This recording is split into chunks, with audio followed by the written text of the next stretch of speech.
All right, folks. Well, you know you're in for a treat when you hear that tune because it's time for another week of the Rec Poker Podcast. This is the Chats edition, but we also have a Forums edition every week just talking strategy. I'm your host for both, Blusterini in the home game and at Rec Poker Jim on the hellscape we call Twitter. My real name in the in the world outside of those two things is Jim Reid, and I have the best freaking job in the world, talking poker with my friends here on the Rec Poker Podcast every Monday night at 7:30 Eastern, live on YouTube, and you can join us every week for free and win a prize just for showing up. Now, we're going to talk to, I can't believe it, we got them both, guys. Gang, we got them both in here. We're talking to Dara O'Kearny and Barry Carter in just a moment. But first, I have to mention we're brought to you by Running Aces, the official sponsor of the Rec Poker Podcast. You can find out more about them at runaces.com because most of what we do here is free. We're a largely volunteer-based organization, so we really depend on support from our sponsors and also from our premium members who take part in our training material and study opportunities for only $22 a month. And I want to thank a few new premium members that signed up recently: Sean Hamstra, Janice Haptonstall, and Jeremy Herb. So thank you to three of you for your $22 a month. It makes a big difference to what we do here, and I know you're going to find some valuable tips, tricks, and resources to make your life even better than it already is. I know it's hard to imagine, folks. Now, you can always get involved here for free. Everything starts at a free membership at rec.poker. All it takes is an email address and a smile to sign up, although we do insist on both. And if $22 a month sounds like too much for you, try getting your first month for only $5 by using the code RecPoker at checkout. And if $5 feels like a lot, let me tell you, folks, all you have to do is support a local food bank with a donation of any amount. That's right, just kick in $1 or more to a food bank in your area and send us the receipt, and we'll make sure you get credited for a free month of Rec Poker Premium. So I hope you take us up on that. Now, they let me host the show on Mondays, but I'm only one man. It takes a group, a gang, a village, a crew to make all the magic happen around here. We call this group of wizards the Wrecking Crew. Of course we do, because we're all big dorks. And if you want to learn more about me or the rest of the Wrecking Crew, you can go to rec.poker/crew, or you can just listen up because you can meet a few of them right here tonight on the show. Take it away, Chris Jones. I'm Chris Jones. You can find me 5B5 on Twitter or 5x5 in the PokerStars home game, and I help run our monthly strategy segment called The Deep Dive. My name is Joe Koulis, also known as Dork number 16 within the Wrecking Crew. I also go by at Joe Cool PhD, cool with a K, on Twitter, or Elvita11 in the home games. My purpose in this level of dorkitude is to present different ways that the brain processes information and hopefully helping everybody understand how they can use that information on the poker felt and improve their game. My name is John Somsky, also known as Poker Geek MN everywhere, and I help organize our home games. I'm Kim Kilroy. I'm PetVat or PetVat33 on the social platforms and Fergie56 in the home game. And I host a hand history review group once a month on the second Wednesday of the month. This month was really fun. We studied how to play against live players with inelastic responses to bet sizing. So that should be up on the website soon. And I'm Rob Washington. You can find me as Radman50 just about everywhere. And on the first and third Wednesdays of every month, me and a bunch of the other premium members get together for a book study where we study the latest books. And in the past, we've done a couple of Dara and Barry's books as well. So join us. That's right. Just a little taster's choice of the smorgasbord of Wrecking Crew options available over here. And if you're tuning in to listen to this interview with Barry and Dara, you're in for a treat because we're giving away one hell of a prize at the end of the show today. So stick around. You're going to get a chance to support a local food bank and win some fantastic prizes just for being part of the show here on YouTube live at 7:30 Eastern every Monday night. All right, that's enough shilling. Let's get these two in the room here. Now, Barry, Dara, we don't have two guests on the show. I'm going to let you guys kind of figure out the rhythm and cadence of who's answering what. But first, I just want to say thanks for coming back on the Rec Poker Podcast. It's a treat. Thank you very much. And thank you very much for saying Barry and Dara instead of Dara and Barry. That's the first time anyone's ever done that. I'll have you know that I actually anytime we're dealing with partners, I intentionally swap them from time to time. Sometimes it's one way in the subject of the email and then the other way in the body of the email. I think you're both just lovely gentlemen, and you deserve all the respect in the world. So, yeah, there that is. I can see all the smiles on the show here so far. Well, why don't we start with that? Barry, I'll ask a question for you first, and then we can kind of get into more of the show. And of course, we are taking questions if you're in the YouTube chat. Feel free to type any questions for Dara and Barry, or Barry, Dara, and we'll make sure that we ask them. And of course, we're also going to be giving away a prize at the end, so stick around in the YouTube chat for that. And if you want to support what we're doing here, a great way to do so is with a super chat or a super sticky or a super comment. And a portion of all the donations that we receive through YouTube do get shared with a local food bank as well. But so, Barry, you live in this very particular realm of the poker world. This is like ghost writing. Like you're quite an accomplished player. You know poker strategy very well, but you've really made a career out of taking on the brunt of the writing with folks like Dara. What's that like from your perspective within the poker world? Because as you say, it's always Dara and Barry, but what about Barry? What about just Barry, period? No ampersand at all. What about Barry indeed? Yeah, no, I think my talent is we pick a subject and we make sure that I'm not particularly good at it. And then I can only improve at said subject. And when I've improved at a certain level of said subject, maybe I can communicate it to the target audience who are also struggling with the subject. So my real talent is just not skyrocketing in terms of success like a lot of other Dara students have. Yeah, therein was a joke, but there's actually definitely an element of truth to that. I'm sure Dara would agree. Yeah, and I guess I'll ask you, Dara. What does Barry even bring to the table? You know, why are you even working with this clown? Well, apart from tea, what did he bring to the table? I mean, it was Barry's idea originally, so actually, like he kind of got me in rather than the other way around. And it worked very well the first time. The way I generally describe it to people is he does all the really boring stuff that I don't want to do, like, upload it to Amazon and deal with most of the customer queries and deal with the boring stuff of how to lay the book out and all that stuff. So, yeah, I mean, but I guess as Barry said, like his real contribution, which I wasn't necessarily aware of at the time, essentially like the placeholder for the target audience. He is the recreational player who doesn't understand these topics that we start writing about. So in the same way that they say if you can explain something to a 5-year-old, then you really know it. If you can explain something in poker terms to Barry, then you're probably communicating it fairly well. Let me we on the website that we're going to try and plug later on, I have a quote from Dara, which is my favorite quote of all time. My greatest achievement has been taking a not very bright middle-aged man and turning him into a high-level thinker in poker. I think my favorite quote from the website is actually along the bottom. David Lappin. Why didn't they ask me for a quote? Yeah, that was no. Yeah, you guys. Was me. I'm glad somebody noticed that. That was me. I mean, you guys have always. No, please. Yeah, sorry. I also like the fact that we described him as a recreational player, which I think. I mean, we were originally going to go with washed-up content creator, but recreational player was actually kind. Yeah, I was going to say too mean. And you know David. I mean, I refer to him as the greatest villain of the poker world just because of his, the odor issue and his terrible personality. But he's got some chops, and he does have a decent sense of humor. So I'm glad you were able to write on it. Yeah. I mean, to illustrate how different it is working from Barry and working with Barry and David, I got two very different pieces of advice. When I looked at my computer about 20 minutes ago, Barry was like, "Here's the Zoom link. Maybe show up 5 minutes early." And David was like, "Whatever you do, show up late because you need to big time these people." I believe that. That does not surprise me one bit. Yeah, that does not surprise me one bit. I love it. Well, I do want to talk about the new platform, and you guys are really moving in a cool direction.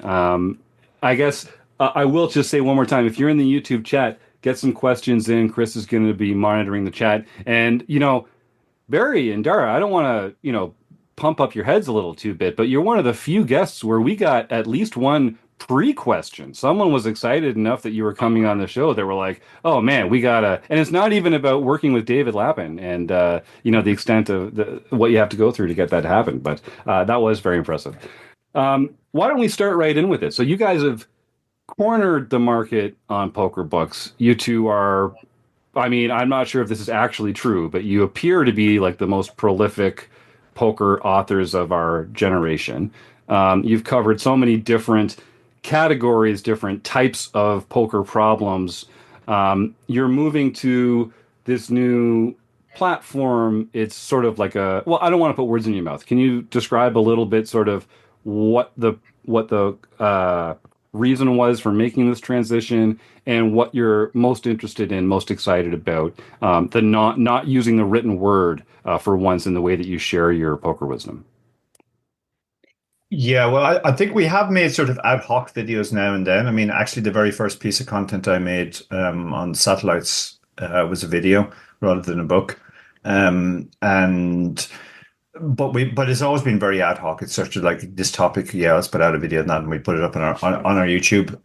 Plus, then we did some more detailed stuff. We did a satellite masterclass for Learn Poker. We did mystery one on mystery bounties, etc., etc. But I think really what it grew out of was like my coaching over the last few years has evolved. When I started coaching, most of the people approaching me were what I would classify as wannabe pros, guys who were like at a decent level and wanted to take the leap up to pro, and they felt that they need coaching for that.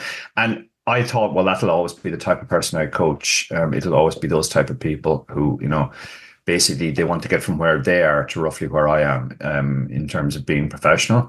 But over time, that has actually changed quite a bit. And on one side, actually some very high level players have come to me because of my perceived ability to work very well with solvers and explain the output and focus on what's important. So there are some guys who are way more successful as players than me who come to me for coaching. But then at the other end of the scale, there are what I call smart recreationals, people who they're attracted by the strategy of the game and they want to be good, but they never want to be professional. That's not their aim. They're often very successful in some other area of life. Poker is strictly just their hobby, but they take their hobby seriously and they want to be good at it. So over time, more and more of the coaching was being done to those people. And initially I sort of like had just try and figure out what's the best approach with everybody. And, people are individuals, so often it's different. But over time, I started to realize that there was just I was sort of evolving towards, for want of a better word, giving the same 20 hours over and over again. I would start with GTO and why it works the way that it does. And then I'd move on to exploits. And then I'd finish with ICM. And, within each of those same sections, I was doing kind of the same stuff, talking about flop textures in the GTO, why we bet big on certain boards, we bet small on other boards, types of hands that get check raised, all this sort of stuff, which is just like everybody needs to learn at the start. And it kind of got to the stage where I was like, am I just going to be giving these 20 hours to 10, 20 different people every year? And essentially repeating it. So I said initially, I said to Barry, like, can I send you a pile of this stuff and you just edit it out and we'll slap it as a video. Thankfully, Barry didn't agree to that idea. He was like, no, we have to do it properly if we're going to do it. So I'll act as a recreational player. So the course that we put out was just sort of that 20 hours of coaching that the vast majority of my recreational students have got at some point. And obviously it's quite honed at this stage because I've done it over and over again. So, I had a very clear idea of what had to go into it and all that stuff. So we initially did exactly what we'd done with all our other courses. We just slapped it up on Gumroad and told people they could buy it there if they wanted to, and, didn't do any particular promotion. But around the same time, I was running into Dave Kingston at Irish Poker Tour events, and he's done an incredible job with the Irish Poker Tour website. Like, the Irish Poker Tour is a small regional tour in Ireland, but the website is phenomenal. Like, you can go to the website, you can see all the events that are coming up. When the events are running, you can click on the tournaments that are running. You can see everybody's seat, everybody's chip stack in running. It's a phenomenal website, and it's pretty much Dave that's done it all. So Dave was sort of ribbing me, saying like, you guys are like selling these courses out of the back of your car. There's no real professionalism there. You're just flinging them out, and people want to buy them, they buy them. You could do much better if you had a sort of a centralized site and a clearer idea of what you were trying to do and what you were trying to achieve and what your appeal is. So I said it to Barry. Barry was initially like, that sounds expensive. No, we don't want to do that. A man after my own heart, Barry. Yeah. And I was going away to Barcelona. So I said, okay, just have a meeting with Dave. And Dave worked his magic, because Barry went from taking the meeting very reluctantly to, wow, this guy's the best thing ever. Why haven't we done this before? And he was very enthusiastic. So Barry and David have done all the work putting the site together and how it looks, and the reaction's been really good. But the idea is basically to have a central place for all of the courses that we're putting out. We are going to be doing more courses in the future. We haven't given up completely on writing books, but there are certain topics we just feel are better done as a course, but as a video course. But they, there will be other topics that we will decide to put out in book form. That's still kind of very much a priority. You can also get the books there. And another crucial idea with the site was I didn't want it just to be for people who want to spend money. There is free content there, and we'll continually put up free content, more and more free content. So even if people just want to read, some free articles and watch some free videos, they can go along to the site and they'll get a lot of value out of it. If people want to buy specific courses, that's great as well. If they want to buy the books, they'll get them cheaper there than anywhere else. So it's just kind of a central hub for basically all the content we're putting out. That's fantastic. And if folks want to check it out, you go to simplifypoker.com. And if you want to dip a toe into some of those free offerings, it's simplifypoker.com/free. And we'll make sure that link is in the show notes as well. So Dara, is it fair to say, it's oversimplifying a bit, but this is sort of the course that you're describing, that 20 hours, that's sort of the stuff that every student needs to learn. And then there's other stuff that, different people have different leaks. And so you work with them to find some of that less low hanging fruit. But this is something that almost every poker player of a certain level is going to have to learn these lessons at some point to improve. This is just like stuff that's consistently being missed by a lot of, intermediate level poker players. Is that fair to say? Yeah, that's certainly a fair framing. Another thing which I forgot to say was that, like, when I'm it's always been my philosophy as a coach to try and teach students to actually be self-coaching. Essentially, while I do teach them, in a specific situation, say 40 big blinds deep, button versus big blind, what are the types of boards where we check raise lot? What are the types of boards where we have leads? What are the types from the big blind? What are the boards where there's overbets, etc.? And explain the reasons why the solver does what it does. What I'm really trying to do is teach people how to use this technology themselves optimally and get as much as they can from it. So the vast majority of my students, when they go through, 5, 10, 20 hours, whatever it is with me, they essentially disappear off then and they become self-coaching, and they study the way that most professionals study, which is, using the solvers optimally and as quickly as possible. Maybe they find a group of friends to talk hands with as well. That's also very important. Sometimes they come back with specific topics, but then there are other students who really don't want to go down the road of working with the solvers themselves, so they come back constantly for coaching. So it differs, but I'm not trying to teach you. First of all, it would be impossible to teach you the totality of poker. None of us will ever learn that in our lifetime. So really what I'm doing is I'm taking a high impact, 40 big blinds, button versus big blind, which is the basis of most of the course. That's not chosen at random. 40 big blinds is deep enough to be strategically interesting, yet shallow enough to be important. Because, as tournament players, we all start with 100 big blinds. That's nice, but we don't stay with 100 big blinds for very long. And tournaments are won at lost 40 big blinds and less. Similarly, big blind versus button is the most common spot in poker. Once you understand how to study that spot and you understand how to look at solver output and interpret it and internalize all of the lessons that you can take from it, you can go off and study all the other spots on your own. You don't need me to hold your hand and go, well, what's different if it's the cutoff or what's different if it's a low jack, etc., etc. Once you've essentially learned how to study, you should be able to do most of that stuff yourself. That's fantastic. So I know you guys have both agreed to come on the show live. You're staying up late. If you're listening and you've been living under a rock for the last 20 years, yeah, these guys are actually from across the pond. And it's very late over there right now. So very generous of you to be here live. Chris Jones, why don't you take some of the questions that our fans are entering into the YouTube chat? And if you want to find out more about Barry and Dara in their personal lives and what they enjoy about the game, and we've done a couple interviews with them over the years, and you can find more of that kind of information on an earlier episode of the podcast. We're going to dive right into some of the kind of strategy stuff and some of the cool stuff about this new platform that they're working on. Chris, take it away. Yeah, Dara, Barry, either one of you jump in with some of these. We have a ton of questions coming in, but I actually want to start with the first question we got pre-show from Mike.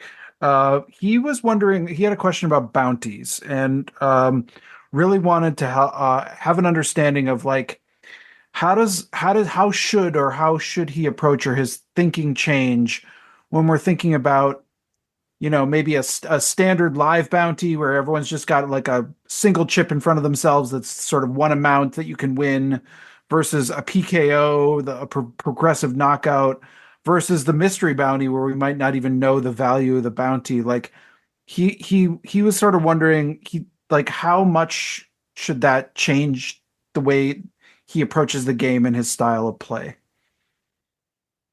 Yeah. Okay. I guess I'll take this one. Yeah. It's a very good question. And even though there are three types there, standard bounties that you see a lot live, more so than online, the PKOs, which you kind of only see online. I mean, there's a few of them live, but it's mostly an online thing, and mystery bounties. Essentially, two of those three things are almost the same thing. Mystery bounties are standard knockouts in disguise, because the important thing in a mystery bounty is what's the average. How much will I win on average if I knock somebody out at this stage of the tournament? It doesn't matter what the biggest bounty is or what the smallest bounty is. You're essentially being entered into a raffle, and the value of your raffle ticket is whatever the value of the average prize is. So in that sense, they're the same. In a KO tournament, everybody obviously has the same amount on them, and in a mystery bounty, everybody you knock out has the same expectation. It doesn't matter who you knock out. You have whatever the average value is. When you're dealing with that sort of bounty, the easiest way to do it is just to convert the bounty to a chip value. So let's say the bounty is worth the bounty is worth half of say it's a standard live bounty where half the buy-in goes to the bounty. So you get that if you knock somebody out, and the other half goes into the normal prize pool. Well, then the bounty is always worth half a starting stack. So all you have to do is compute what a starting stack is. If somebody moves all in, add those chips to the pot, assuming you cover them, because that represents the amount of equity that you gain. So it's the same for mystery bounties. It's a little bit more complicated because you have to work out what the average of the mystery bounty is first, and then convert that, divide that by starting stacks. Divide that by the buy-in and then get the starting stack. So let's say the mystery bounty comes in late in the tournament. At that stage, it was 100 to buy into the tournament, but now the mystery bounties are worth on average 500. Then it's 5 starting stacks. So you do exactly the same math. Add those 5 starting stacks to the pot when you cover the other player. If at the start of the hand they're not yet all in, add it to their stack and ask how you would play against their stack if they had those extra chips and you had those extra chips as well, obviously, so that you still cover them. And that's kind of the easiest way to think about those ones. PKOs are more complicated because you only get half the bounty, the immediate bounty when you knock the person out, and the other half goes on your head. So you have to quantify the value of the amount that stays in the tournament that goes on your head. So that's a much more complicated formula. To be honest, there's no real quick way to do that. We talk about it at length in our book on PKOs, but essentially what you do is again, it's in relation to starting stacks and starting bounties, but you use a table to convert it to a percentage. It's essentially the opposite of risk premium. if you're familiar with the concept of risk premium in ICM, we call it a bounty discount. It's let's say the bounty is worth 6% roughly in equity, and the pot odds you need are 33%. Well, with the bounty factor, it's 33 minus 6 now, so it's only 27% you need. But yeah, that's a much more complicated. But as a very general rule, in the standard knockouts and the PKOs, the bounty is very significant at the start, and you should be going after bounties. But by the time you get deep into the tournament, second last table, final table, makes little or no difference. Even in the PKOs where the bounties can get quite big, but relative to the stacks, they'll be much smaller. Well, one thing I'd quickly add to that, because otherwise it's just going to be Dara answering all the questions, because I'm T-Blue, is one thing that's universal across all the bounty formats is hands that play well multi-way go up in value, because you are inevitably going to be fighting multiple opponents for the same bounty. And we found that the hands that play the best multi-way in spots like against other wide ranges are suited Broadway hands. So King Queen suited, Jack Queen suited, King 10 suited, those sort of hands. The hands that sort where there's a chance they're ahead already, they make strong pairs if they do make a pair, and they can make monster powerhouse flushes, straights, if they're called by better hands. So as a general kind of heuristic, if you prioritize those sort of hands, maybe deprioritize the small pair sort of hands that are going to get outdrawn quite easily. That's a pretty decent starting point. Yeah. And Barry, you're actually wrong, because I got a question from YouTube that's I would say my mom's watching. This is fantastic. Hey Barry, both of our moms are watching that, because my mom doesn't miss a week. There you go. So Jeremy asks, you've written books and made videos, so and maybe both of you can answer this, but how, and you've sort of talked about some things sort of fit better in different formats, and some sort of content maybe is sort of more more made for video and maybe more made for books. But how do you think students absorb different content sort of differently, and what kind of things do you think people learn best from sort of a audio visual medium like a video versus a book? And I mean, the trite answer that everybody gives is that everyone has their own unique learning style, and I think probably whatever they're most enthusiastic about is probably going to be the best. However, I have gone on a bit of a deep dive in the last year on what the most effective ways to learn are, and one of them, which I'm a really big fan of, is this concept called I forgot the name of it, which is ironic because I haven't learned it. We talked about this. Active recall. Basically, when you are trying to recall something, you strengthen the power of remembering that thing. So if you were to watch one of our videos, for example, most people would assume that the thing to do would be to take notes as you're watching them. An actual better strategy would be to not take any notes at all. And then after you've watched the video, write down what the takeaways that you've had, and perhaps write down some questions that you have off the back of it. Because this forces you to confront what you've learned and where your own blind spots are, and then afterwards you can then revisit the video and fill in all the gaps. And it's much better than just writing down points A, B, C, and D, because you'll look at them in the moment and think that you've absorbed them, but then 2 or 3 days later won't have. So yeah, active recall. It's ironic that I actually forgot the name of the term, but that is how and this is how doctors learn. Apparently, they're just constantly recalling on flashcards. So I would be an advocate of that. All right, I got one more from YouTube is from Adafeo. Sorry if I'm pronouncing that wrong. Adafeo writes, most of the small to mid-stake tournaments I play in Florida start around 100 big blinds, but they quickly shift because they're short levels to very, very short stack play. And he says, I feel like I don't have the ability to make moves. Do you have any tips on building a chip stack in faster tournament structures? Dara's the guy for that one, so Yeah. I actually get asked. This is one of the questions I get asked very frequently. One of my students, actually, who's relatively new to the game, asked me this yesterday, and it does come up time and time again. And it's a very good question, because we all get frustrated when we play these ridiculously fast structured tournaments, and before we know it, we have 8 big blinds and we're in shove or fold mode. The answer is that you can't really force it. Like, sometimes people think, oh, we should take all sorts of mad spots now because we want to have a stack. But I think that's confusing what we want with the best strategy. The boring technical answer is that in a very slow good structure, we can pass a lot of close marginal spots for a lot of chips, providing we think we have a skill edge, in favor of waiting around for clearer spots, where we have bigger edges. You just can't do that in fast tournaments. If a spot's a good spot, you have to take it. That's the bottom line. If you think it's even marginally profitable and it's for all of your chips, you have to take it, because if you sit around waiting for a better spot, you'll be gobbled up by the blinds in no time. So that's just the main thing. Don't force it. Like, don't take bad spots, but be prepared to take all the really close spots, and to take all the big spots. Don't be afraid to put all your chips in if you think it's a good spot. And just sort of generally push the action, push the edges more, but don't overdo that. And I want to just share that we've got some cool new names in the YouTube chat today. So welcome to BWF. I see Kate Ibbetson's in there. So Stu Carriage also has his mom in the house, which is very nice. Welcome, Kate. Nice to see you again. Adafio, Midwest 1811, Jeremy Herb, got some cool new folks. Stick around and have some fun. We're going to give away probably one of the best prizes we've ever given away on the podcast by the end of it here. So definitely stick around for that. And we're going to take a question from Joe Coolis here. We'll have time for a few more from the YouTube chat. So get those questions in there for these two awesome guys as well before we wrap this up. Joseph, what is on your mind?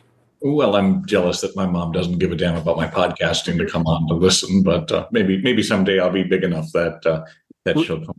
We can't all be winners. We can't all be winners, Joe. We're all doing our best here. So I've actually been excited for Barry to come on to talk, because he's one of the few of that trio that I haven't talked to yet, and I'm very interested in terms of the writing process. I do a lot of my own writing in terms of science writing, which comes down to some very technical questions and things like that. And because of the university I'm with, there's oftentimes some of the projects that I'm with, people know more than I do about something. And I've never been more angry at some people when they have come back and criticized writing that I've done because of the nature of saying, well, you don't know what you're talking about here, and so on. And I mean, I don't want to say I've actively thought about harming them, but, it has to be mind. So how do you work that? Given particularly that my perception is that Dara is a tiny bit better than you in terms, or at least a little bit more knowledgeable in that area, to be a writer with somebody who could essentially come and just say, no, we're not going to do that. Does that make sense, what I'm asking? Yeah, that's absolutely right. I guess, I actually think there's a very big gulf between myself and Dara, so that makes it easier. If I was probably a slightly better player, maybe I would argue with him a little bit more. The reality is, I like to think that I come at this more in the way that an investigative journalist would a book, and I'm quite happy to come into this completely green, completely unknowledgeable about the particular niche topic that we're talking about. So I don't mind being completely clueless about the topic at hand. What I do is I will essentially interview Dara on whatever the subject is. He'll show me any material that he's produced previously. And then I try and just reproduce what he said to me back to him in his own words. So I'll take it away, draft it pretty much in his voice, and I'm fully expecting there to be massive gaping holes in what I produced, complete misunderstandings of certain things, and he will then start throwing things at me and so on. But I actually don't mind the pain of that process. I don't mind feeling a little embarrassed about it. I don't particularly feel embarrassed about it at this point. And it sticks more for me when we do that, because whilst I am not a professional poker player, and I'd say most of Dara's private students are probably superior players to me, there are aspects of the game I do feel like an expert in, more the ICM-esque stuff, the niche stuff that we have covered in the books. And that is because of this rigorous process of me misinterpreting what he said the first time round, being corrected, and eventually getting it right. So yeah, I don't come into this as a poker player. I think I come into this more just as a curious, perhaps journalistic mind, I guess, would be the way I approach it. Well, I guess a follow-up to that is that, when somebody becomes pretty technically knowledgeable about a topic, the difficulty is often not necessarily the technical knowledge, but essentially bringing it down to the language level of the player or the individual who's coming in. And, when you look at reading levels, for instance, of the average person, it's really sixth grade. I don't know what that accounts for in terms of the European system, but really kind of a 12-year-old's reading level in terms of school. And that I think is the key to poker instruction. It's not who's got the biggest solvers and who's putting out the most content. It's really, well, how can you simplify those things down into something that somebody can use? I mean, I know this sounds like I'm asking Barry a lot of questions, but he looked bored for a while in the beginning, so I wanted to make sure that he was involved. But how much do you, as the player who doesn't know as much, modify what Dara might be saying in terms of how to approach something so that it's understandable? Massively, yeah. We had a big revelation when we released our book, GTO Poker Simplified. One of the things that constantly happened was people would come back to us with feedback. There was actually an issue with the first print run of the book, so people really didn't understand the GTO hand grids that we produced in the black and white format. It was a bit of a nightmare for us at the time, but because of that, we communicated a lot with all these people that were emailing us, and a lot of them were very well-known players. There was six or seven players who maybe 10 years ago were very famous in the world of poker. And we realized that they were all buying this book that was supposedly for recreational players. So we realized that there was kind of a big gap between the modern solver era and where most poker players are. So we've always been very mindful of that. And what I try to do when I'm replicating what Dara teaches me is I try to use the language that I've been hearing in the feedback that we have been receiving. It's like an old copywriting trick of using people's concerns and feedback and criticisms in the actual language that we use. So that's something I'm very mindful of, and I try my best to make that language fit what the audience is telling us. So I have one more quick question for Dara so that he doesn't trash me on Twitter or something for not including him in the conversation. But that's very like him. I know it's embarrassing sometimes. So you're a guy that knows a lot about a topic, right? And coaching can be very difficult at times when, as you say, I mean, I used to talk about when I was teaching or when I was doing feedback with patients, wanting to push a play button on tape number 56 for whatever question that they came up with answering. But even further than that, you're an individual who, when you decide to go running, runs ultra marathons. When you decide to talk about nutrition, you trash the American produce markets and say that we should all fly over to Ireland to get better produce. How do you manage that desire to push everybody into like the perfection that you want, where you see everybody optimally performing and where they're willing to settle in terms of either their poker play or mindset or the other things that you work with them on?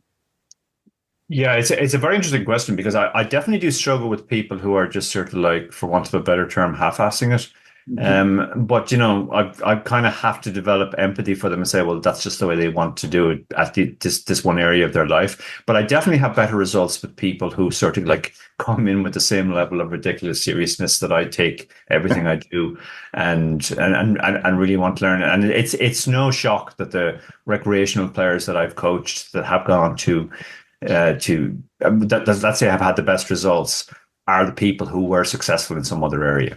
So they were people who had already sort of been through the thing of they had something that they wanted to get good at. They got very good at it. They did that with a sort of a single-minded purpose. And now they're willing to do something similar with poker, even though it's their hobby and they don't have as much time. But if they're guided correctly, they can get there. Whereas, the guy who just wants a little bit of the latest theory, I definitely struggle with those people. And I often send them off to another coach, say that I think this might be a better fit for you. A lot of the students, when I started working with solvers, they were like, we don't want to even look at solvers. Like, that's for nerds. We're not nerds. That's for you guys. But I persisted. I'd say, okay, well, I'm not showing the solver. It's just on the screen so we can talk about the hands, so you can see the grid and I can show you what hand we're talking about. But then over time, they sort of like really got into it. Because a lot of people have this sort of just mental thing of like, no, solvers, I'm not able to do that. That's not my thing. But now, most of my students who've been with me for any reasonable amount of time are very good at looking at GTO Wizard themselves and running their own spots. And the only time I ever hear from them now is like, can you explain this GTO Wizard output to me? Because I don't understand why this hand is being used as a bluff, or why we're folding this hand, or why we're using this size, or whatever. So yeah, I mean, it's definitely that's the big thing about coaching that you realize as well. Like, there are different coaches that work for different people. There are some people I'm absolutely not the right coach for, and there are some people that I'm maybe the best coach for, because we just sort of click on where we're coming from, how we see the world, how we think about improving, what our priorities are, what our values are, all that sort of stuff.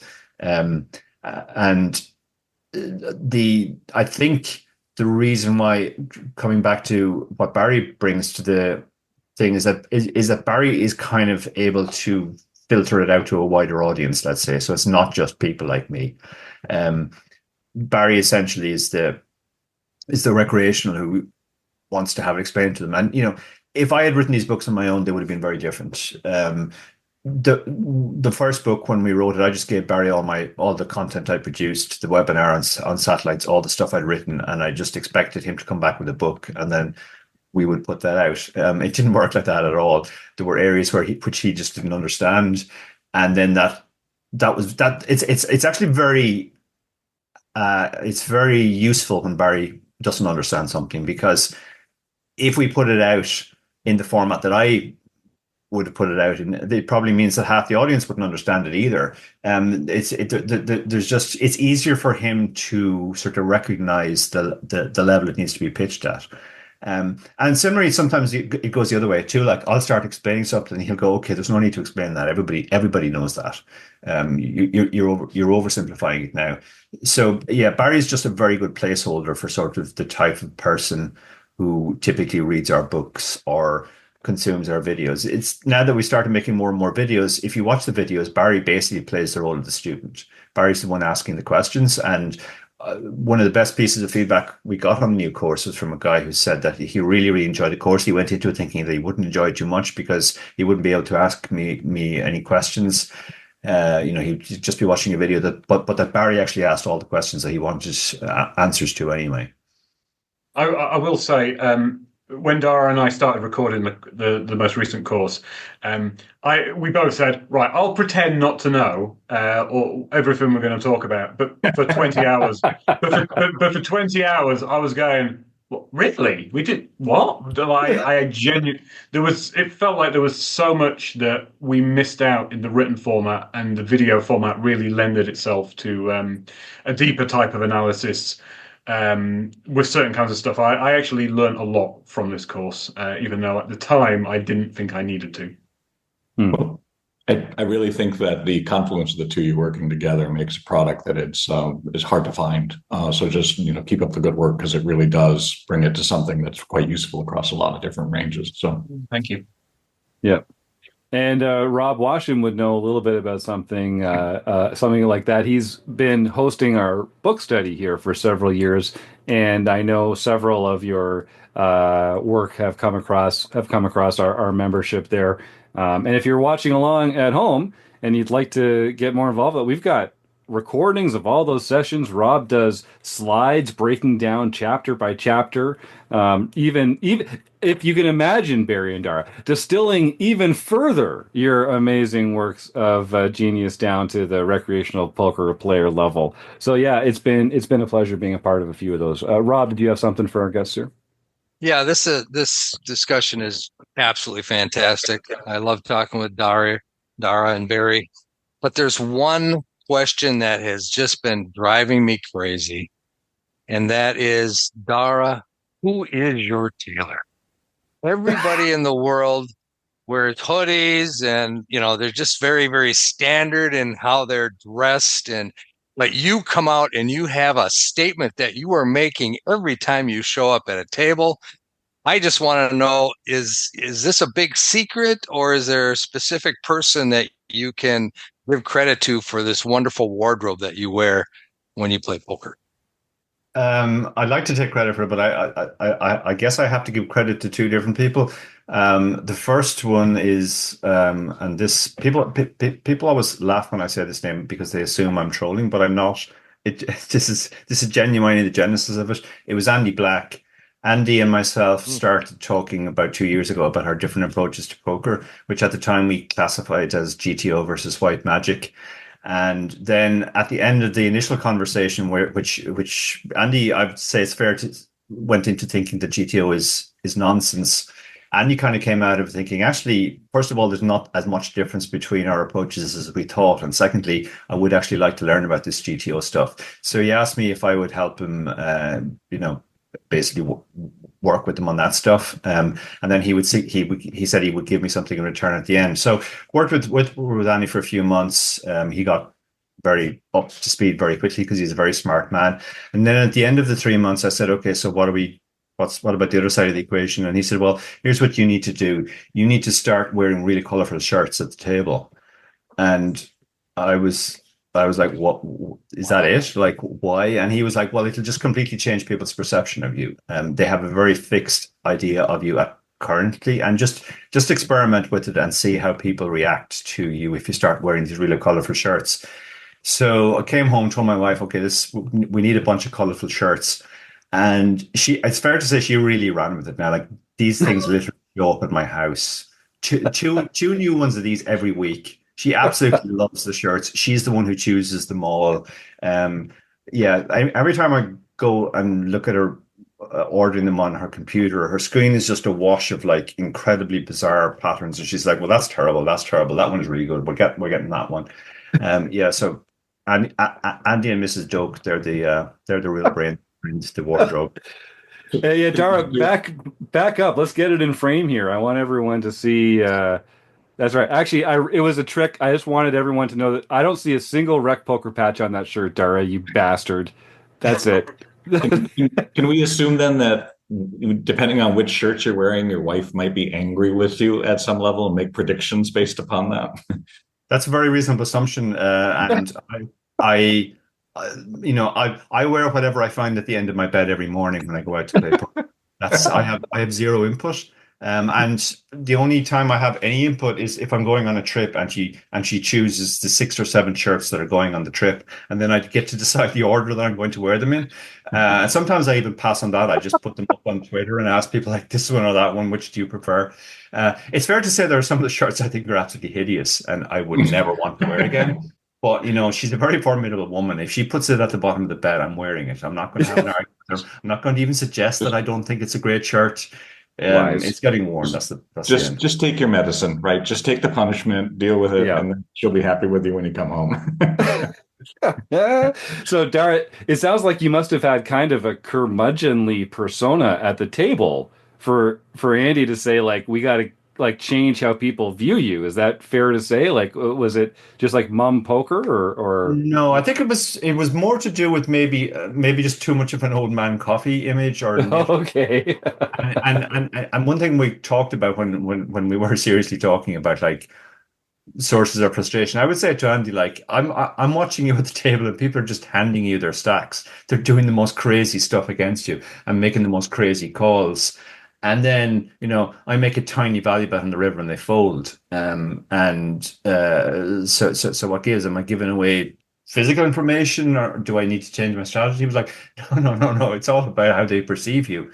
If you're wearing a blazer and you're an older gentleman and you're known to have written some serious technical books, they're going to perceive you in one way. But if you show up wearing a mad shirt, people will perceive you differently. And I mean, he's absolutely right on that stuff. Like,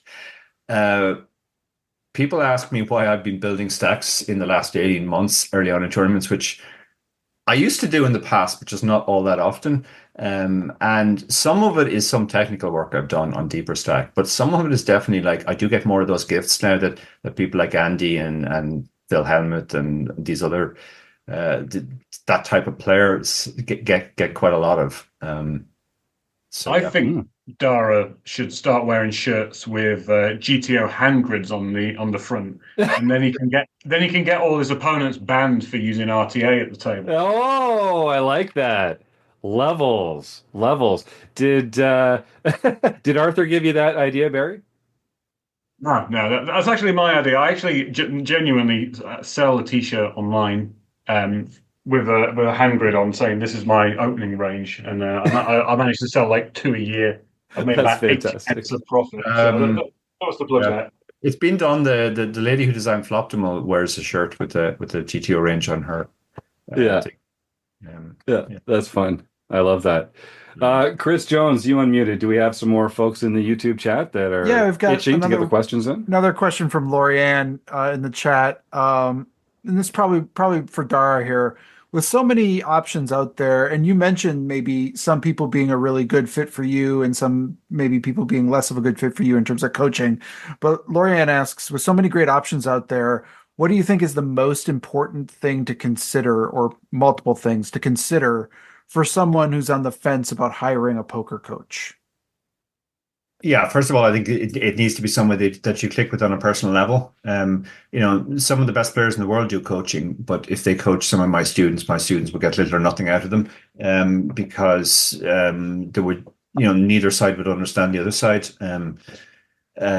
So that I think that's one thing. And another thing is, there is so much free content out there at the moment, and that's great. And I always encourage people to use it as much as possible. And we put up a fair amount of free content as well. The difficulty nowadays is not the paucity of content, which was the case when I started. It's just there's too much of it, and a lot of it is not great. Let's not dwell on that, but a lot of it is pretty poor. So you can actually end up watching bad content, which makes you worse. So the thing about coaching is it's sort of a guided. I see it more as a tour guide through the whole area of poker study, poker content, getting faster. Like, I'm constantly recommending videos for my students to watch, or books for them to read, or Twitch streamers to watch, that sort of stuff. And if they give me, if they ask me about somebody and I have a low opinion of them, I won't hold that back either. But yeah, I think it's more just think of it as somebody who can it's a shortcut. It cuts out having to watch 10 bad videos to find the one good one. Because, again, like not all my students are exactly the same. Like, some of them are quite different. So I'll see one video and immediately I'll think, oh, that would be very good for one of my students, and I'll recommend it to him. And then I'll see another video which would be good for a different student. It's an area that they're struggling in.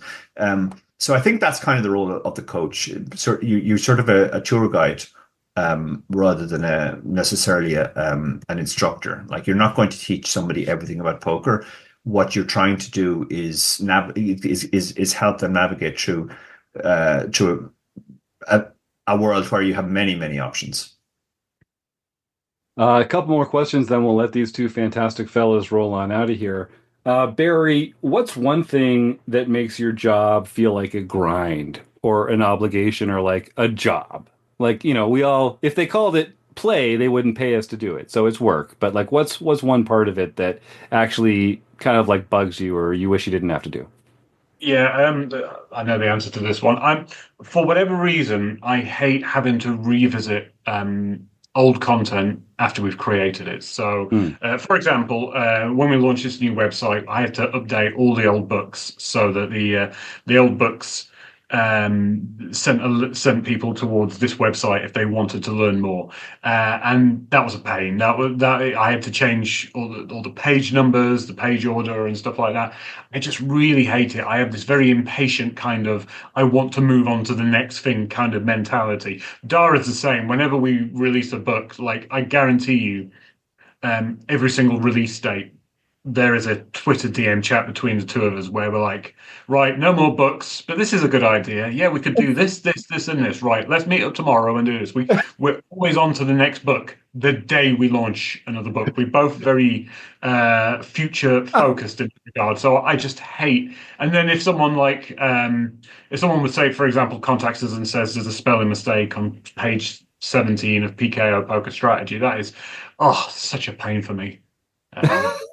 Yeah, so I do not dwell on the past is the polite way of saying it.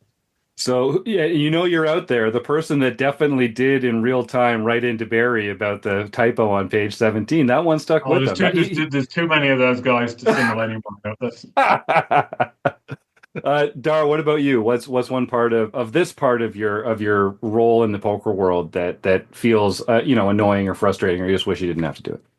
Yeah, well, I guess the site was kind of born out of the main one that I've had recently, which is just giving the same class over and over again. Like going, okay, this is the 17th time now I've explained to people why we overbet on boards like 8-5-2 and why we lead on boards like 6-5-4.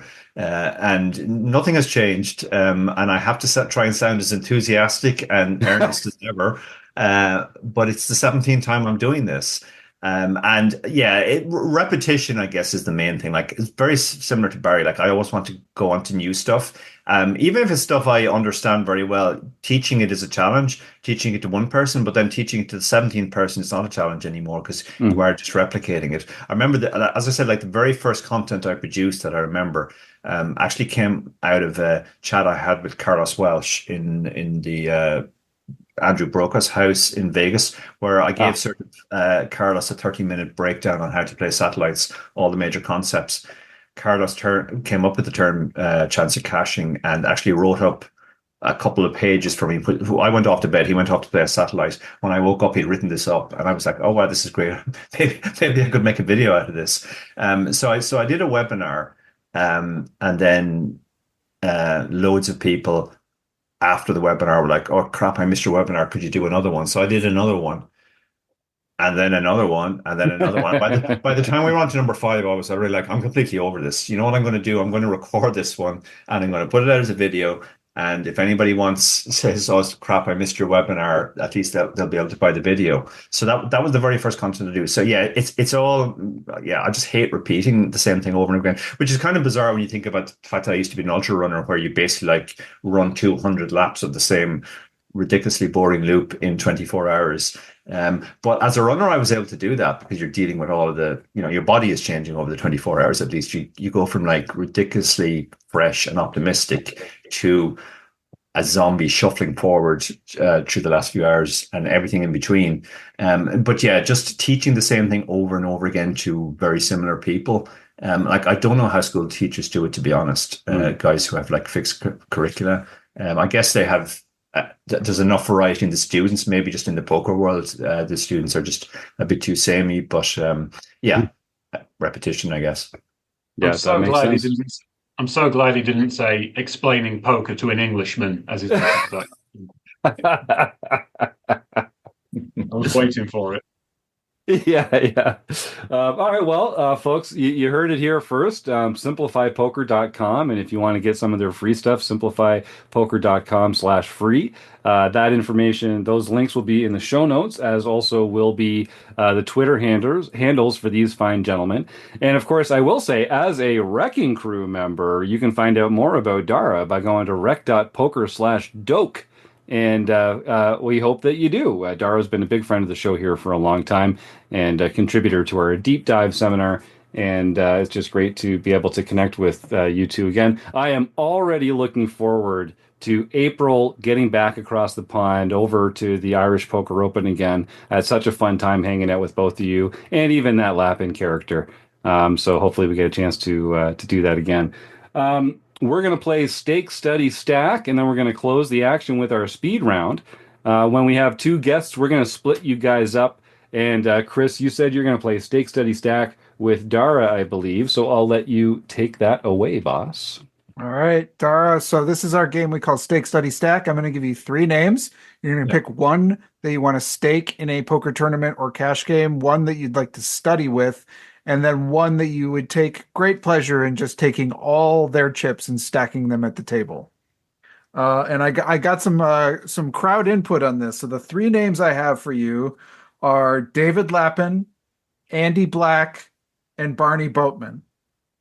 Oh, those are three good names. Okay, so we'll start with study. I think that's probably the easiest. Just by a process of elimination, because I've tried studying with David and he is impossible. He just argues about everything.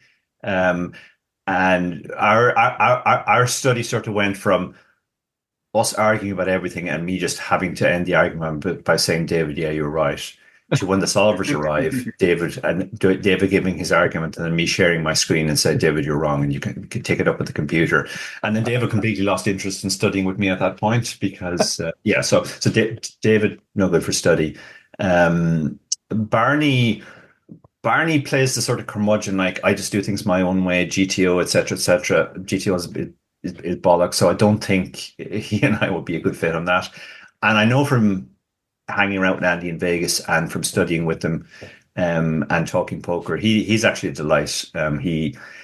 He somehow has got to the age that he is, and he's still as enthusiastic about learning and as enthusiastic about poker as ever. And he's great fun to hang out with. He always has a fresh perspective as well, because he doesn't come at things from the same angle that I do. So yeah, Andy definitely to study. It's the stake or stack. It's more. I guess it's always funny to stack your friends. So let's say I would want to stack David and stake Barney. Thank you, Dara. Well, that's fantastic. So we're going to get on to our last segment of the show here. This is closing the action, our speed round with Barry Carter. Before we do, I just want to thank our guests again and tell our YouTube chatters we're going to do a raffle shortly after this segment once our guests are gone. And we give away some great prizes here on the show from time to time. But this is one of my favorites ever. We're going to give away a full suite of poker books from these two, the exhaustive collection. You'll get an e-copy of all the different poker books that these two fantastic minds have produced for the poker world. And all you have to do to enter this contest, this raffle, is just type the words food bank right now into the YouTube chat. And I see we've got several people watching live. If you all of you just type the words food bank into the YouTube chat, you'll be entered into our raffle. And the reason that we do this is because it's just kind of a hard time in the world right now. A lot of people are having a hard time putting food on the table for themselves, for their families, feeding their kids, loved ones. And just like we try and reduce the stigma from being a recreational player around here, we also try and reduce the stigma of just asking for help when you need some help. And, lots of people need help right now. And a great way to make the world a better place with very little in your own backyard is to just take a few dollars out of your wallet, a few hours of volunteer time out of your week, or a few non-perishable food items from your pantry, and just donate them to a local food bank. And if you pull out your smartphone right now and Google food banks near me, you'll find at least one organization that could really benefit from some of your attention and compassion. So I just encourage everyone to help out your neighbor, help out. You might be surprised who in your own community needs a little help right now. And so please do support your local food bank. All right, Barry Carter, I've been waiting all day to put you in the blender, buddy. This is going back to our sandwich eating hoser days together. Here we go. Yep. Here we go. Yeah, that's right. So this is close the action. So we're looking for lightning speed. I know at this hour, with your mental capacity, we're already in trouble. But I hope you got a big old cup of tea ready, my friend. Well, my wife says if I'm nothing else, I'm quick.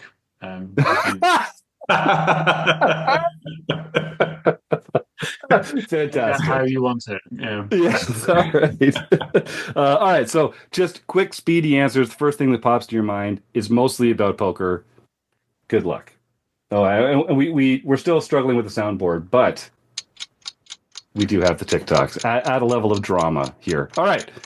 Barry Carter, what is your favorite poker hand? Pocket nines. Is poker a gamble or a skill game? Skill. Just. What's your biggest poker pet peeve? Oh, when you've just come back from the bathroom in a live poker tournament and someone says to you, "Oh, you just had aces." Joke. That's a good one. That's a good one. Is Die Hard a Christmas movie? Yes. Is Ace King a drawing hand? Yes. Is a hot dog a sandwich? Yes. What's one thing you're afraid of? Oh, everything. Losing my dogs. Oh, that's a good one. Should vacations be lazy or busy? Very busy. Definitely busy. What's your favorite brick and mortar poker venue? Oh, the Crown Casino in Melbourne. I think it's Dara's favorite as well. How do you grapple with the concept of your own inevitable mortality? I just keep knocking books out as much as possible in the hope that I have some sort of legacy. Yellow light coming up. Slow down or speed up? Yellow light. Oh, well, I just recently had a fine for that orange light in this country, so definitely speed up. Speed up and get a fine. Doesn't have to be your favorite, but what's one excellent musical artist? Oh, Tame Impala. All right. Are you pro chop or no chop? Oh, you mean pro chop? Definitely pro chop. ICM book. Get it now. Is an open face sandwich a sandwich? So what's sandwich in it? Yeah. Okay. What about an ice cream sandwich? Is an ice cream sandwich a sandwich? Yes. He's very consistent, guys. Yep. Who is your poker nemesis?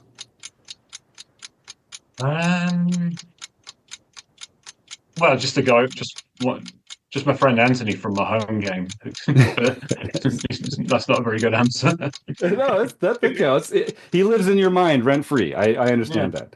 And what's one thing you can't live without? Dogs again. Yeah. All right, back to the dogs. Okay, so you're going to get dinged a little for the double dog answer. That brings you down to 714 points, but still very impressive. Very impressive, even with the double dog. But okay, yeah, fair enough. That sounds high. We've got a proprietal system of accounting that takes place in the background here. It's totally not just me making it up at all. I promise, for sure. Okay. It's not. Okay. No, it's not. It's not that. It's not that. I will take being the highest ranked Brit in this game. Well, hey, this is episode like 630 or something. Like, we're going to go back through the annals of the show, and we might find some higher ranked Brits. You're going to have to come back on and see if you can improve your score, friend. Oh, I'm not sure about that, but fair enough. All right. Well, Barry and Dara, this was exactly as much of a pleasure as I knew it would be. Thank you so much for coming back on the show. I'm so excited to see you guys branching out. Like, I mean this genuinely. You do such a great job making the recreational poker world a better place to be. And so from the bottom of my heart and for everyone here on the RecPoker Crew, thank you very much for all you do for the poker world and for being such great friends to RecPoker as well. Yeah, thank you. Yeah, thank you. It's always a pleasure. All right. Well, I hope we get to see you again sometime real soon. Now, we are going to give away a fantastic prize here. And then we're going to actually, let's start by John Somsky. Why don't you tell us about some recent home game wins and give folks just a couple more minutes to type the words food bank into the YouTube chat. And then we'll give away maybe our best prize ever to one of our YouTube viewers here live in real time. John, take it away. Well, we have on October 9th, we played our Mixed Game Championship Series. This is a game that we play once every month, and then at the end of the year, you earn points, and whoever has the most points wins the Player of the Year Series. And on October 9th, we played 6+ Hold'em. This is also known as Short Deck, real big in the high-stakes games in Macau. And Poker Geek MN John Somsky got his first mixed game victory of the year. All right. Apple of my eye, Harold Barry still has over a 20-point lead in this race. Wow. Awesome. Then LVD 11, Joe Koulis got his second nightly victory. What? Rigged. JS Edom, Jeff S. got his 11th nightly victory for the year. K-Poker wannabe Ron Payton got his 5th nightly victory for the year. Walton JB, Joe Walton got his first nightly victory for the year. Congrats, Joe. Apple O My Eye, Harold Berry got his second nightly victory for the year. Bitcoin 70K got his or her first international victory. Stewie 13, Stuart Carriage got his third international victory. And that was his 49th lifetime victory. Oh, man. Then on October 13th, Stewie 13, Stuart Carriage got his second LPP victory to earn his 50th victory, making him the third person, the third member of the Lifetime Achievement Award Club. Wow. Way to go, Stu. Congratulations. Damn. So, I mean, obviously, the Lifetime Achievement Award is the big news here, but if you want, you can still contact info@rec.poker for your free month at Learn Pro Poker. Continue with your accolades there, Chris. Oh, Yeah, Chris. I literally thought once Evil Roy took that, I thought no one was ever he was gonna be the sole member of that forever and ever. And then Kim snuck in. Kim snuck in like, not even that long ago, and Kim Kilroy, who's one of our coaches here, and you're familiar with her on the panel, brought a few of her friends into Rec Poker when she joined. The Poker Friends Forever, Stewie and Elizabeth, and some other poker friends as well. But they're crushers. This Poker Friend Forever group, all they do is win, win, win. They travel around the world playing. I've had a chance to hang out with them and stay with them and play with them. I've learned a lot from these guys. So congratulations. And that's so cool that we've got 3 folks now that have won 50 lifetime Rec Poker home game games. That is hard to do. If you're listening in and you're not sure what's going on, we run the toughest play money home game series in town. Period. It's free to play, but the prizes are real and the competition is fierce. So feel free to get involved. It's part of our free membership here. Rob? And speaking of which, I have the results of the ROI competition for September. Awesome. And the top of the list is somebody by the name of Fergie56. Oh, boy. With no surprise. 172% ROI in tournaments played on the home game in September. Holy there you go. Way to go. That's with traveling, too. And she got a run good ring in there somewhere, too. That was a big month for you, Kim. She's on a tear. What a crusher. Now, I'll tell you, folks, go to rec.poker/coaching. You can learn from Kim and some of our other amazing Wrecking Crew panelists and share their love of poker with you. We've got some crushers on the team here. Kim, congratulations. That's phenomenal. Okay, number 2, Walton JB. Ooh, Joe. Our man, Joe Walton. Beauty. Nice performance. Number 3, I don't know how this happened. It must be a mistake, but it's Rabman50. Uh-oh, there he Came in 3rd in September in ROI. And it's funny because Rabman50 is tabulating the results, though. I wasn't going to say anything about that, but... Well, I don't know. John Somsky can mention his name, can't he? Fair enough. You're right. We have allowed that. All right. Then we have Larson's opening. George came in 4th. We had 32%. Hilly 19341. It's our guy Rich Deacons. Yeah. Came in 5th. Bone Crusher 14. Oh, Marcel. I believe that's Marcel. Marcel Dusick. Yeah, congrats. 21%, and then Graphics 16. Roger. One of our favorite Rogers. Yes. Came in 5th of the premium members at 18%. Congratulations. And huge shout out to Roger Schutte, who is an integral part of what we do here. Well, I mentioned at the top that, we're largely led by volunteers here at Rec Poker. Roger handles a lot of the post-production for every episode of the podcast that you've heard for the last several years. He does it out of the goodness of his heart. He helps us out a lot. and I love seeing it when our active members climb the ranks of the winners circle here. We got a question in the YouTube chat, Rob. What is this ROI competition? Basically, every month we measure up all the premium members' stats in our home game club for the course of the month, and we just kind of rank them just for fun to let everyone know who's really killing it in the home game club as a premium member that month. The games are free to play. It's a free, you don't have to be a premium member to play in them, but this is just a nice little feature that we add for our premium members. And whoever gets the highest ROI in any month gets to win the prize of choosing from a set of upcoming podcast guests and coming on the show to join the panel to interview that group. So, Rob, who was the #1 ROI winner in September? That would be Walton JB. Joe Walton. All right. Joe, get time to practice being on the panel here, buddy. Send that email, please. You can send that email to jim@rec.poker because I wrangle the guests in advance and I can let you know who's coming up. And Stewie, because you won on Sunday, that is the Learn Pro Poker sponsored home game. And so every time we play on Sunday, somebody wins a free month of membership at Learn Pro Poker.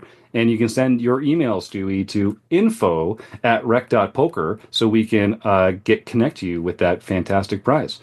All right, so this is extremely cool. Some great highlights in there. That's fantastic. And Stewie, way to go, man. Congratulations on that Lifetime Achievement Award. Those are not easy to get. So full points there. All right. Let's give away this fantastic prize. This is such a super cool prize.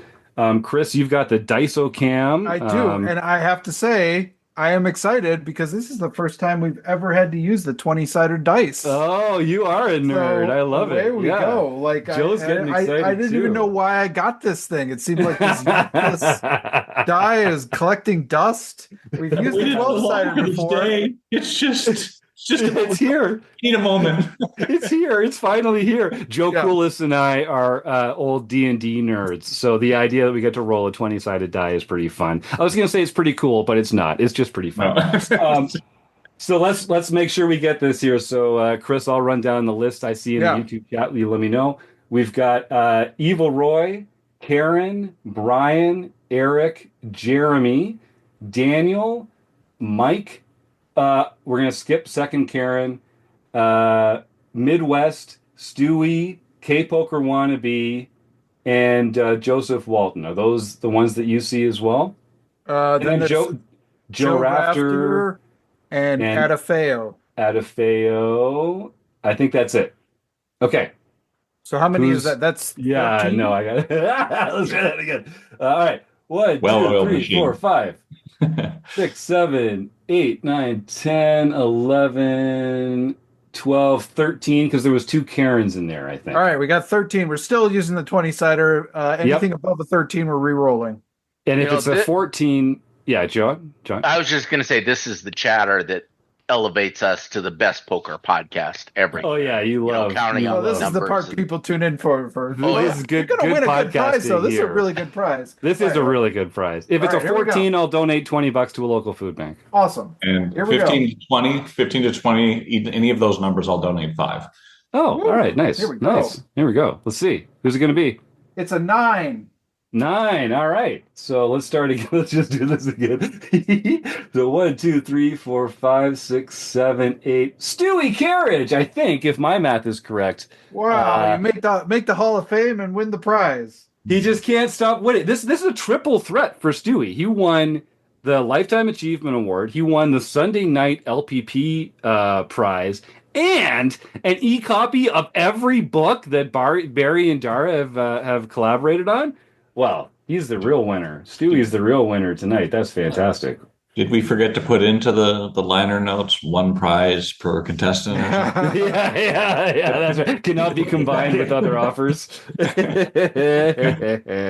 All right. Well, congratulations. And please email. In fact, you can just email me for that one, Jim. I'm going to be emailing with Barry and Dara a little later on. So I'll make sure that they send you. I'm going to make a note here to send Stu his free books. That's amazing. Congratulations on all your success. And thank you to everyone who was participating in the YouTube chat today. Some cool, fun names. We're going to be talking with Veronica Brill next week on Monday at 7:30 Eastern. So I hope you can come and join us for that as well. And we do this every week, folks. We give a fun prize out every week, and we just have a great time doing it. So let me see. Well, is there anything else we want to mention before we roll on out of here? I have to thank again the Running Aces Hotel, Racetrack, and Casino for all their support over the years. We couldn't do what we do without them. Thank you to Dara O'Kearny, RECing Crew member, a longtime friend of the show. Barry Cardew, who I'm really getting to know better over the last year, and I enjoy him quite a bit. He's actually a really fun guy, great sense of humor as well. Everyone in the YouTube chat, let me see. John, Kim, Rob, Joe, and Chris. We couldn't do it without you guys. Thanks for all your support on the RECing Crew. And the listeners at home. I've got the best freaking job in the world. This is so much fun. We'll see you next week on the RecPoker Podcast. Good night, everybody.